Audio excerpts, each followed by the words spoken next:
If death is natural, why are we still so afraid? The Buddha's unexpected answer.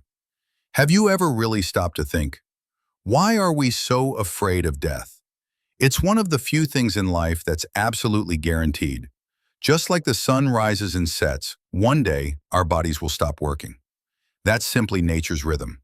Yet even knowing that, the thought of death often fills us with fear, anxiety, even dread.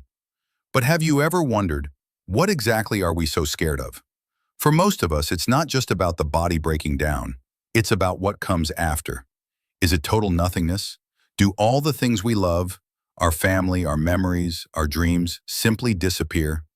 For thousands of years, the greatest minds, philosophers, scientists, spiritual leaders have searched for answers. Some promise heaven, others believe in reincarnation, and many say death is the absolute end. Yet, none of these ideas seem to completely erase the fear deep inside us.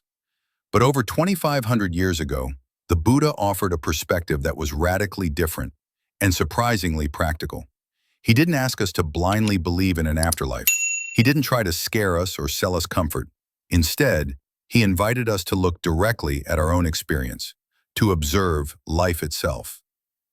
What if the fear of death isn't really about death, but about misunderstanding life? And what if by understanding the true nature of existence, we could finally live without fear? Stick with me, because today we'll explore this ancient wisdom and how it might just change the way we live and how we face the inevitable. To answer that, we first need to face an honest question. Deep down, what are we really afraid of? Chapter 1. What are we really afraid of? The hidden truth behind our fear of death. Let me ask you something. Have you ever stood at the entrance of a dark cave? You can't see what's inside, you don't know if it's safe, and your mind starts filling in the blanks with fear. That's exactly how most of us feel when we think about death.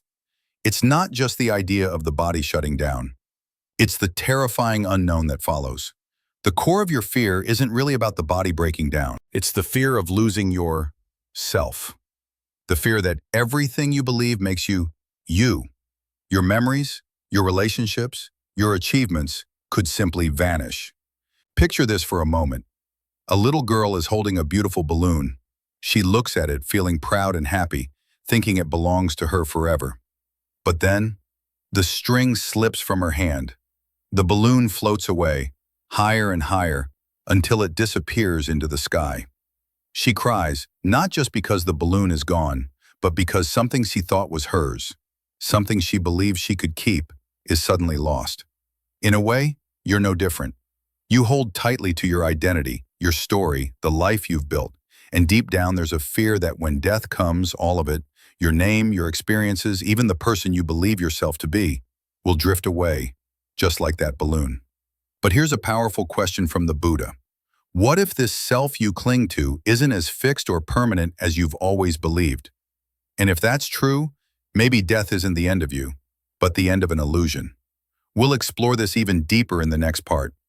Think about it, humans are wired to fear uncertainty. Science shows our brains crave predictability, routine, control. But death?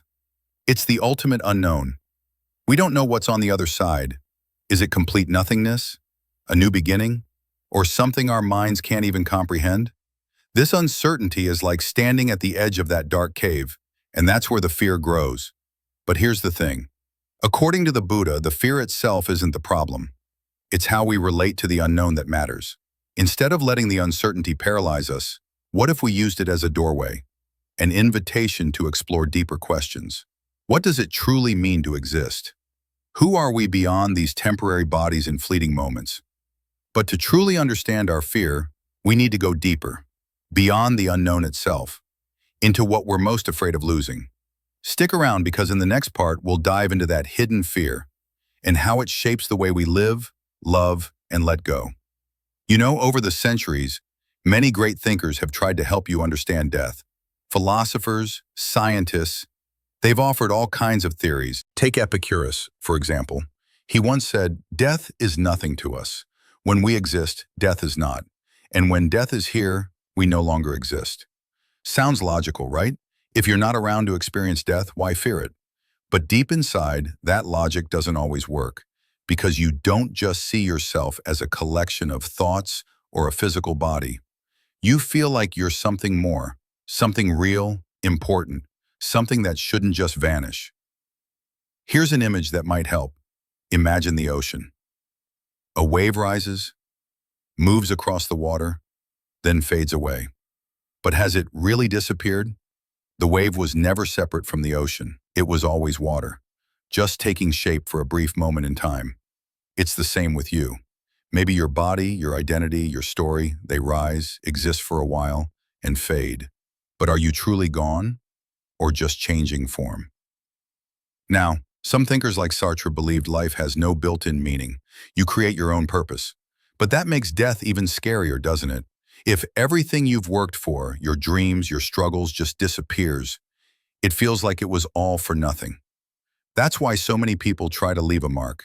Building careers, raising families, chasing achievements, desperate to be remembered. But here's the question. What if your true value was never about what you leave behind, but about understanding who you really are? Stick with me. We'll explore that deeper in a moment. But here's where the Buddha completely changes the way you might look at all this. Instead of asking you to ignore life or to fear death, the Buddha invites you to ask a much deeper question. What if the very thing you fear losing was never truly permanent to begin with? Think about that for a moment. You spend your whole life building this sense of I, your personality, your story, your dreams. But is any of that truly fixed or unchanging?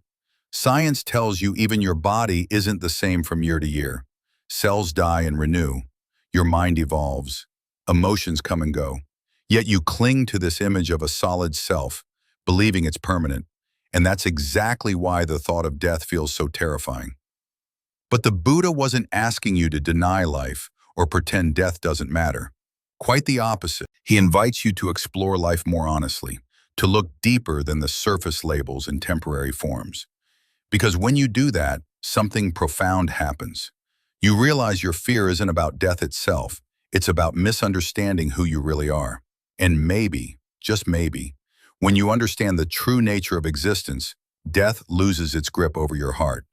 In the next part, we'll dive even deeper into what death really means, and why, from the Buddha's perspective, it's not the end at all.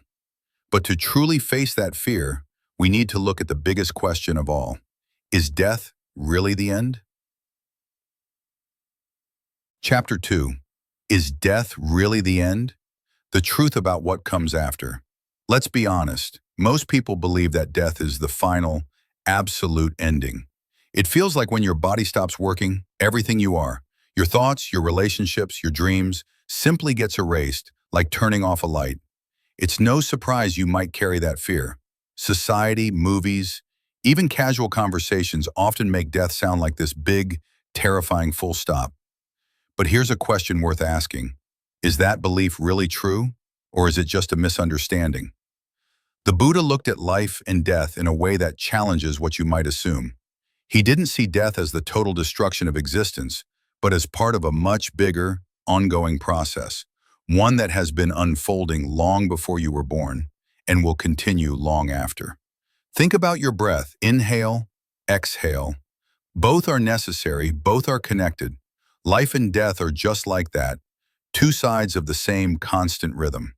But somewhere along the way, you've been taught to believe that death severs everything, that it's some dark void that erases you forever. But what if that's just one way of seeing it, and not the whole picture?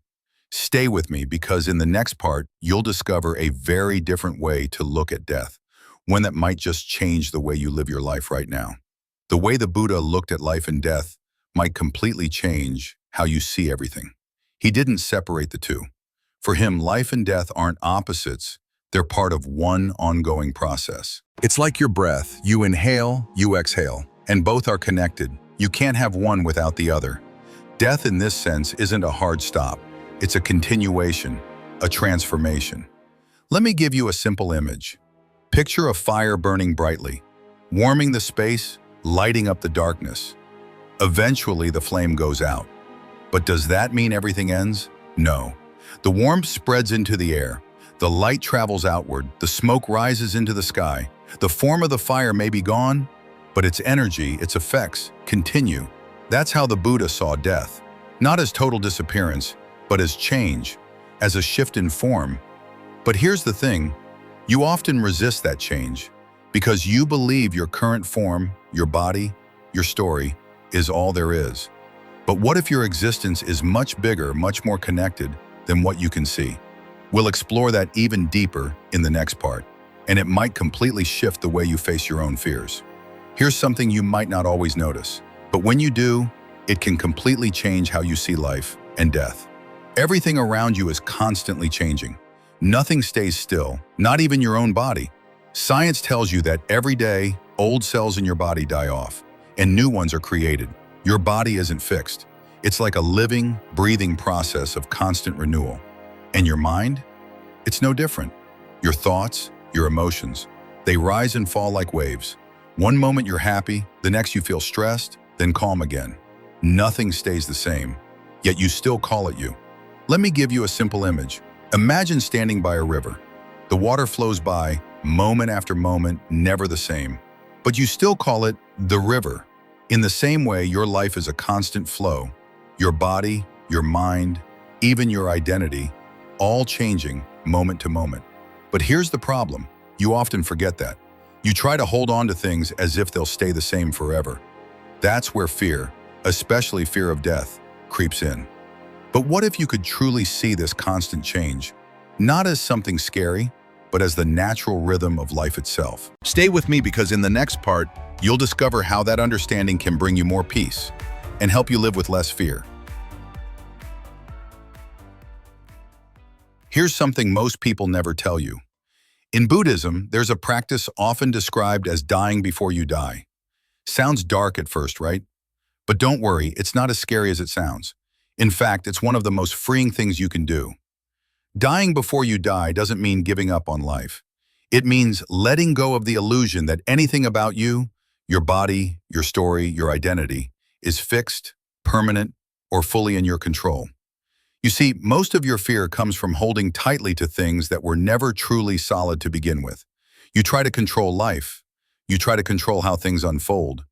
But deep down, you know, everything changes. Nothing stays the same.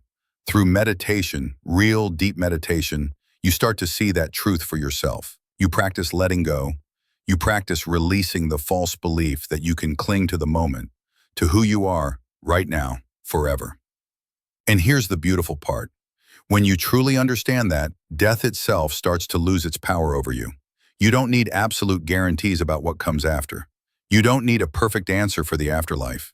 Instead, you face life and death with more peace, with less fear, and with the wisdom to know everything is part of the same ever-changing flow. Stick around because next we'll dive deeper into how that mindset can change your life, right here, right now. So here's the question only you can answer for yourself. Is death truly the end? Or is it just another moment in the never-ending flow of existence? Think about it. You see endings everywhere, but are they really final? The sun sets in one place and rises somewhere else. A wave crashes on the shore, but the ocean continues. Your breath leaves your body, only to return again. What if death works the same way? The Buddha taught that life and death aren't two separate events. They're part of the same continuous process, always shifting, always transforming. But here's where your perspective matters. If you believe death is a hard stop, of course it feels terrifying. But if you start to see life as something that constantly flows, rising, falling, changing, then death becomes less of an end and more of a transition.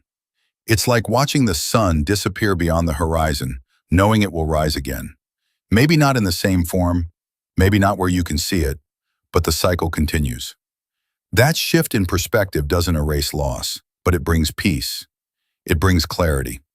And when you look at life that way, you start to live differently, with less fear and with a deeper sense of connection to something greater than yourself. Stay with me because in the next part, you'll discover how this simple but powerful shift can help you face life and death with an open heart. You've probably noticed by now, the fear of death often runs deeper than you think. But fear isn't the only thing hiding underneath. There's also suffering, and it shows up in ways you might not expect. Chapter 3. Why does death cause so much suffering? Here's the truth. Suffering doesn't come from death itself. It comes from your resistance, your fight against reality, your desperate grip on things that, by their very nature, cannot stay the same forever. Think about it. You hold on tightly to your body, your relationships, your identity, convinced they'll last, even when deep down you know they won't. And when life reminds you that everything changes, when you face sickness, loss, or death, it hurts. Not just because things end, but because you believe they shouldn't. The Buddha taught that clinging to what is temporary is the root of suffering. You want life to be permanent. You want love, success, even youth to stay frozen in time. But that's not how life works. Then he said accomplishing. Light to resistance neath. Light to relightly did. The body changes. Your body changes. People change. Situations change. But when you refuse to accept that, you suffer. So maybe the real question isn't why death brings pain, but why you resist what's always been part of life's design. Stick with me, because in the next part, we'll dive deeper into this, and how understanding impermanence might be the key to less suffering and more peace. Let me give you a simple image that explains exactly why you suffer so much when facing loss. Imagine holding a handful of sand. If you keep your hand relaxed, the sand stays in your palm. It rests there, safe, undisturbed. But the moment you grip it tightly, afraid to lose it, the sand slips through your fingers even faster. That's how life works. The tighter you cling, the more pain you create for yourself. You hold on to people, success, even your sense of self, hoping you can keep everything exactly the way it is. But life keeps changing, and the harder you fight against that truth, the more you suffer. The Buddha taught that clinging is the root of suffering, and you can see that everywhere, in relationships that fall apart, in your fear of aging, even in your resistance to change. But here's the thing. Letting go doesn't mean giving up. It means holding life gently, with understanding, with presence, so when change comes, you're not shattered by it.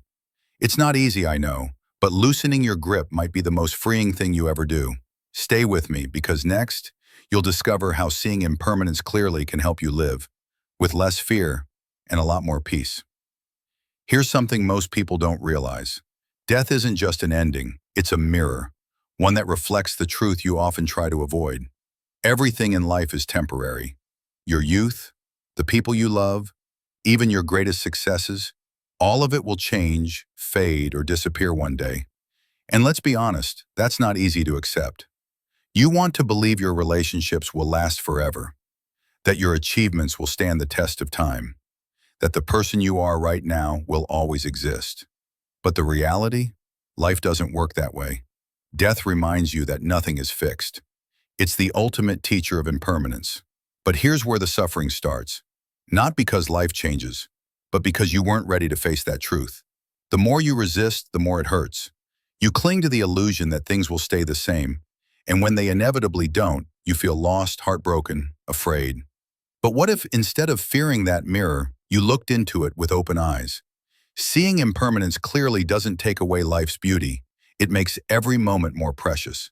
And once you understand that, you start to live differently, with more gratitude, more presence, and a lot less fear. Stay with me, because next we'll explore exactly how to let go and find peace, even when everything around you keeps changing. Let's be real. Most people don't know how to face death. You might not even realize it, but you've probably done the same thing. You keep yourself busy, buried in work, chasing goals, distracting your mind with endless entertainment. You run from the uncomfortable truth that one day, all of this will change. It's not just distraction either. Some people hold tightly to beliefs about the afterlife, hoping that somehow their identity, their sense of self, will be preserved forever. And look, there's nothing wrong with hope. But if you're using belief to avoid facing impermanence, to escape the natural flow of life, you'll always carry fear underneath. The Buddha taught that real peace doesn't come from running away. It comes from seeing clearly, from facing the reality of change, loss, and death with an open heart, not with avoidance. And here's the surprising part. When you stop trying to escape the truth, Life becomes richer, not scarier. You appreciate the people you love more. You show up for each moment fully because you know it won't last forever. So the question is, are you ready to face that truth? Stick with me because next, you'll learn how understanding impermanence can set you free and bring you closer to a life without fear. Here's one of the most powerful teachings the Buddha ever shared, and it might change the way you see life and death. Everything you experience is impermanent. Nothing you have, not your body, not your emotions, not your thoughts, stays the same forever. And when you truly see that with wisdom, not just theory, your suffering starts to fade. Loss still hurts, but you begin to accept it with more peace. You appreciate the time you have with the people you love, knowing it won't last forever. And that's exactly what makes it so precious. The Buddha also taught something that challenges how you see yourself. What you call you, your identity, your ego, your sense of self, is really just a combination of 5 constantly changing parts. Form, your body. Sensation, the feelings you experience. Perception, how you interpret the world. Mental formations, your thoughts and habits.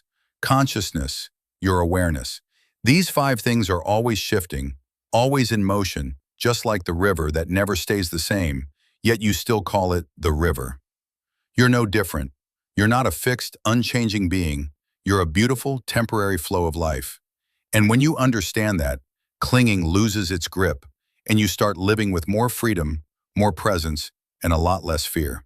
Stick around because next, you'll learn how to apply that truth in your daily life and in the face of death itself. Here's something important the Buddha wanted you to understand. Pain is part of life. You can't avoid it completely. Losing someone, facing change, even getting older, those things bring pain. It's natural. But suffering? That's a different story. Suffering comes when you resist reality, when you cling to things that are always meant to change. You see, the pain of loss is real, but holding on to the idea that life should never change, that's what keeps you stuck in suffering. Imagine holding a flower. It's beautiful, but you know it will wilt. If you try to freeze that moment to make it last forever, you'll only bring yourself more pain. But when you accept impermanence, you can feel the pain without turning it into endless suffering. And that shift, from resistance to acceptance, is how you start to live with more peace, even when life hurts. What if death wasn't your enemy, but your greatest teacher? The truth is, death reminds you of something most people forget. Life is fragile, temporary, and deeply precious. You can spend years chasing achievements, worrying about the future, or clinging to things that were never meant to last. But when you face the reality of death, all that noise quiets down. Suddenly, you see what matters most. Living fully, appreciating the people around you, and letting go of the illusion that anything lasts forever. The Buddha taught that understanding impermanence frees you. When you accept that everything changes, even life itself, you stop fighting reality. And when that happens, death loses its power to scare you. It simply becomes part of the natural flow of existence. So maybe death isn't here to take something from you. Maybe it's here to remind you how to truly live. You've come this far. You've faced the fear, explored the truth about life and death. But there's still one final question. Can you really live without fear of dying? Chapter 4. The final answer. Why you don't have to fear death. Here's the simple truth. Death is inevitable. It's the one thing no one can avoid. But instead of facing it, most people bury themselves in work, distractions, or endless busyness, hoping they can escape that uncomfortable reality. But deep inside, the fear remains. It lingers even when you pretend it's not there. The Buddha didn't tell you to run from that fear. He taught you to look at it clearly and honestly. Because when you do, something shifts. Death stops being a shadow hanging over your life and becomes a reminder to live fully, to appreciate every moment, to let go of the illusion that anything lasts forever. Facing death doesn't take away the pain of loss, but it frees you from the constant anxiety of the unknown. You realize that life isn't meant to be clung to. It's meant to be experienced, one precious moment at a time. And that understanding, it's the beginning of true peace. The Buddha never told you to avoid thinking about death. He taught the exact opposite. Don't run from it. Look straight at it. I know that sounds hard. Most people avoid the topic completely. But here's the thing. When you face the reality of death with open eyes, something unexpected happens. You start to see life more clearly. The fear begins to shrink. The endless pressure to control everything, it fades. And what takes its place is wisdom. The Buddha taught that understanding death doesn't trap you in fear. It sets you free. Because when you know everything is temporary, you stop wasting time on things that don't matter. You stop clinging to illusions of control or permanence. You live differently, with more presence, more gratitude, more courage. And isn't that what freedom really means? Living without fear of the unknown, embracing each moment as it comes, and knowing deep down you're part of something greater than yourself. Facing death isn't about giving up, it's about waking up. And that, my friend, is where true peace begins. Let me share a story from the time of the Buddha, one that still holds deep meaning for your life today. There was a young man named Suba. He came to the Buddha with the same questions you might ask yourself. Why do some people die young, while others live long? Why are some lives filled with suffering, while others seem easy and full of joy? Sound familiar? You've probably wondered the same thing. The Buddha didn't give a complicated answer. He simply said, you can't control death. Just like a farmer can't control the wind or the rain. But here's the part that matters. You can't control when death comes, but you can control how you live. Every choice, every action, every moment, that's where your power lies. You don't get to decide how long your story is, but you do decide the quality of the chapters you write along the way. And when you live with intention, with kindness, with presence, death loses its grip on your heart. Because even though you can't stop the storm, you can learn to dance in the rain. Here's a simple image to help you understand life and death in a new way. Think of a candle. Some candles burn bright for a long time. Others flicker and fade quickly. But here's the thing. No matter how long the flame lasts, its light and warmth, they continue. They spread. They touch the space around them. It's the same with you. Your body one day will fade. That's a fact you can't escape. But the kindness you give, the wisdom you share, the love you offer, that doesn't disappear. It leaves an impact, often far beyond what you can see. So maybe the question isn't how long you burn, but how bright you shine while you're here. The Buddha never promised immortality of the body, but he did remind you your actions, your presence, your compassion ripple outward like light from a candle in the dark. And when you live with that awareness, death feels less like an end and more like a quiet transition, part of a bigger story you help to shape. So how do you live when you know one day you'll die? The answer isn't complicated, but it's easy to forget. You live by treasuring the present moment. You slow down enough to enjoy simple things, the warmth of sunlight on your skin, a smile from someone you love, the quiet peace of just breathing. You stop waiting for life to begin someday because deep down, you know nothing lasts forever. The Buddha never told you to ignore your pain. When you lose something or someone, of course you'll feel sadness. That's part of being human. But understanding impermanence helps you hold that pain gently without letting it consume your life. You grieve, but you also keep living with gratitude, with awareness, with purpose. Because when you accept life's fragile beauty, every moment becomes more meaningful, even the painful ones. You can't control how long you live, but you can choose how deeply you live, and in the end, that's what truly lasts.